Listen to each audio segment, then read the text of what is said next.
Welcome back to Overtime here on WOTM. We kind of have a second little basketball topic here because some big news came out today in the world of Boston. Their series ended last night to the Brooklyn Nets, and they made a major shakeup. Danny Ainge, who's been the general manager for this team and president of basketball operations, is stepping down. They didn't look far for his replacement.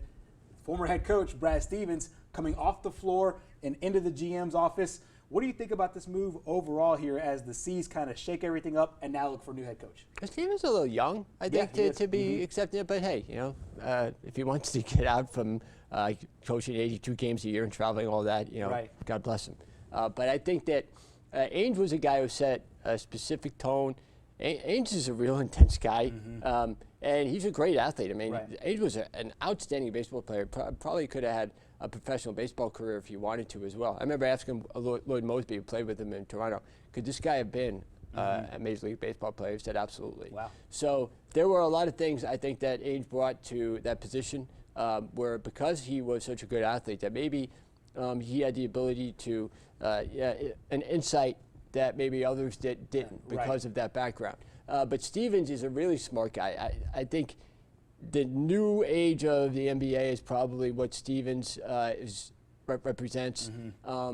And the Celtics are also old school because of all the success that they stand for. Right. So bringing that back to where Celtics fans think it should be, because all Celtics fans still think it's the 60s. Right. Still think, that the leprechauns are out, smoking cigars at the end of games. Right.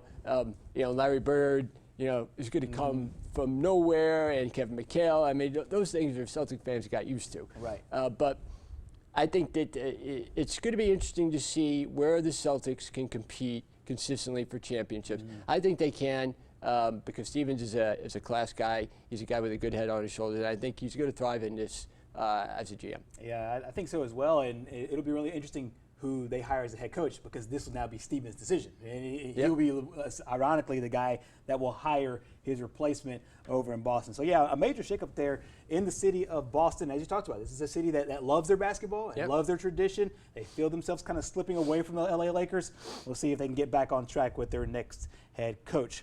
Coming up next here on Overtime, we will close up shop with a couple of predictions here on our final night of Overtime. We'll talk Bama baseball, Bama softball coming up next.